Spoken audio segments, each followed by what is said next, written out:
উড়িষ্যার দুবলাগাদির 7C eco resort বেড়াতে গিয়ে এখানেই ছিলাম এবং আমাদের বেশ ভালো লেগেছে বলেই সবাইকে জানাতে চাই। এটা কোনো প্রমোশনাল ভিডিও নয়। আমরা ওখানে গিয়ে বেশ বিপদে পড়েছিলাম, কারণ কোনো হোটেল বুক করে যাইনি, আর যা দেখছিলাম বেশি টেন্ট আর মাড হাউস, আর দু একটা যা রুম পেয়েছিলাম সেগুলো একদমই দাম অনুযায়ী ভালো নয়, ছোট এবং ভালোও নয়। তারপর আমরা সিসোর বিচ ক্যাম্পের দিকে যাচ্ছিলাম, একদম বাঁ দিকে, দুবলাগাড়ি মোড় থেকে বাঁ দিকে একদম শেষের দিকে যেতে গিয়ে আমাদের চোখে পড়লো এই রিসর্টটা নতুনই হয়েছে। এই মাঝখানে সুইমিং পুল তৈরি হচ্ছে আর কি, এখনও কাজ চলছে, কিন্তু খুব ভালো লেগেছে আমাদের এই রিসর্টটা। দাম আর সব দিক দিয়ে ভালো লেগে যাওয়ায় এখানে আমরা থাকলাম। এই পেছনেই ওই যে ঝাউয়ের বন, আর তারপরে সমুদ্র। আর রুমগুলো বেশ বড়, মানে প্রত্যেকটা রুমেই বেড কিন্তু এরকম একই, মানে দুজন থাকেন আর চারজন থাকেন, এরকমই বড়, কারণ ওরা এখানে পার হেড হিসেবে দাম নেয়। রুমটা এখানে খুব বেশি ম্যাটার করে না।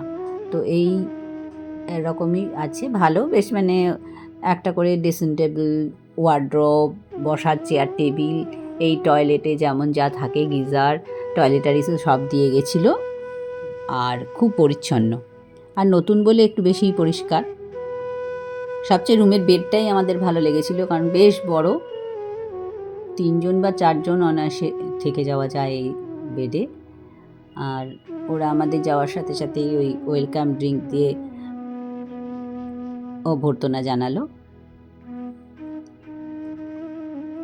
তারপর আমরা আবার একটু দেখতে গেলাম যে হোটেলটা থেকে সমুদ্রটা ঠিক কতটা কাছে।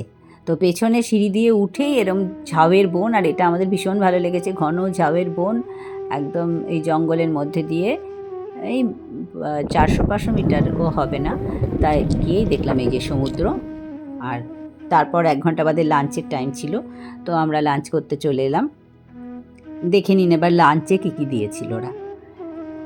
যেমন ভাত, স্যালাড, 2 রকমের ভাজা, মাছ ভাজা, মুগের ডাল, একটা পনির দিয়ে মিক্স ভেজ, আর একটা বড় পমফ্রেট মাছের কারি, আর চাটনি আর পাঁপড়। আমাদের ভালোই লেগেছে, আর খাওয়ার টেস্টটা খুব ভালো ছিল, রান্নাটা খুবই ভালো ছিল, আর ওরা বেশ যাচাই করে খাইয়েছে।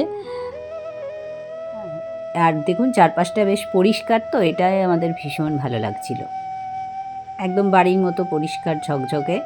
আর টিভি দেখতে দেখতে একদম ঘরের মতোই খেয়ে নিলাম। আর স্টাফেদের ব্যবহারও না খুব ভালো। এই খাওয়া দাওয়া করে আমরা একটু বারান্দায় বসলাম, প্রত্যেকটা রুমের সামনেই একটা করে বারান্দার তাতে চেয়ার দেওয়া আছে, আপনি বসে সময় কাটাতে পারেন।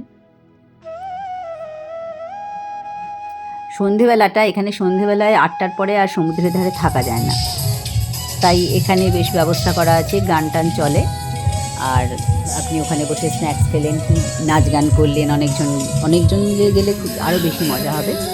আর বারবিকিউয়ের ব্যবস্থা আছে।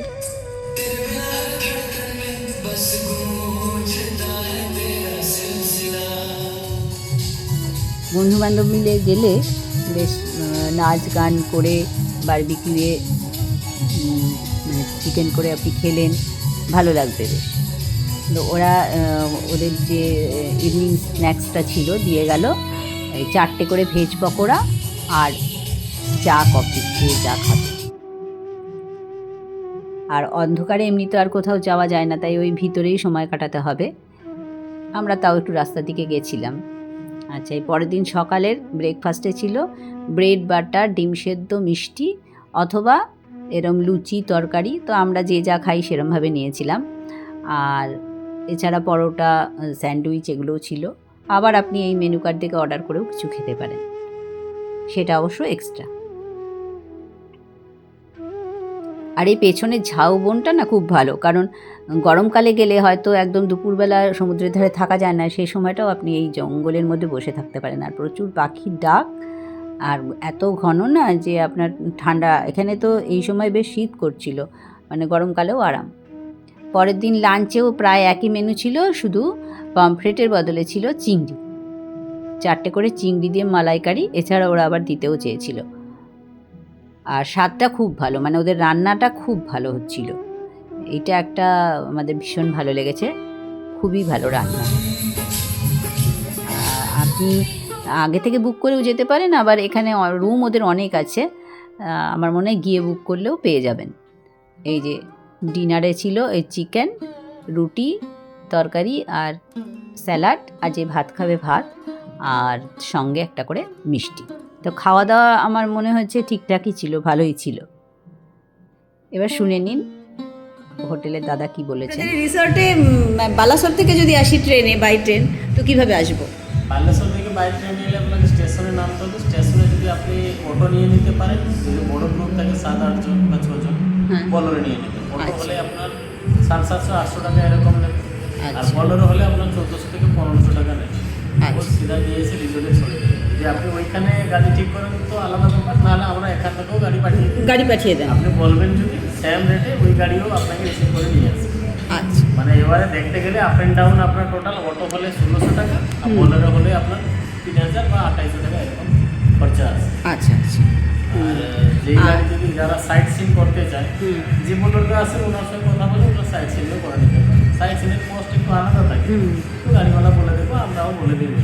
আচ্ছা, আর এমনি আপনাদের ট্যারিফ কত? মানে ট্যারিফ আমাদের থাকা খাওয়া নিয়ে অ্যাকচুয়ালি যদি এসি হয় 2000 টাকা, নন এসি হলে 800 টাকা পার হেড। থাকা খাওয়া নিয়ে 4 টাইম ফুড থাকে, lunch, evening snacks, dinner, breakfast. আচ্ছা, আর আপনাদের কি অনলাইন বুকিংয়ের ব্যবস্থা আছে কোনো? অনলাইন বলতে গুগলে নাম্বার আপনি পেয়ে যাবেন।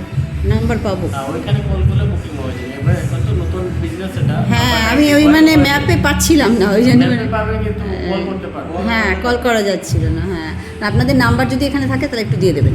হ্যাঁ, আমার বন্ধু বান্ধব আসবে। হয়ে যাবে, রিসেন্টলি হয়ে যাবে। সুইমিং পুলটাও একটু বাকি আছে, ওটাও কমপ্লিট হয়ে যাবে। আচ্ছা আচ্ছা, হ্যাঁ, থ্যাংক ইউ। ভিজিটিং কার্ড আছে, হ্যাঁ সেটাই। নাম্বারটা হয়ে যাবে। হ্যাঁ হ্যাঁ হ্যাঁ, নতুন বিজনেস তো। হ্যাঁ, এখন খুব বন্ধু বান্ধব সব এদিকে আসছে তো এখন, তো ওই জন্য। ওয়েবসাইটে পেয়ে যাবেন আমাদের নাম্বার। আচ্ছা আচ্ছা, ঠিক আছে, থ্যাংক ইউ। দুবলাগাড়ি কী করে আসবেন আর কি কি দেখবেন সেই সম্পর্কে আমার একটা ব্লগ আগেই দেওয়া আছে, চাইলে ওটা দেখে নিতে পারেন। ডেসক্রিপশন বক্সে লিংক দেওয়া রইল। তাহলে চলুন একবার ঘুরে আসুন, ভালোই লাগবে। এই হোটেলে থাকুন বা যেখানেই থাকুন ভালো লাগবে দুবলাগাড়ি।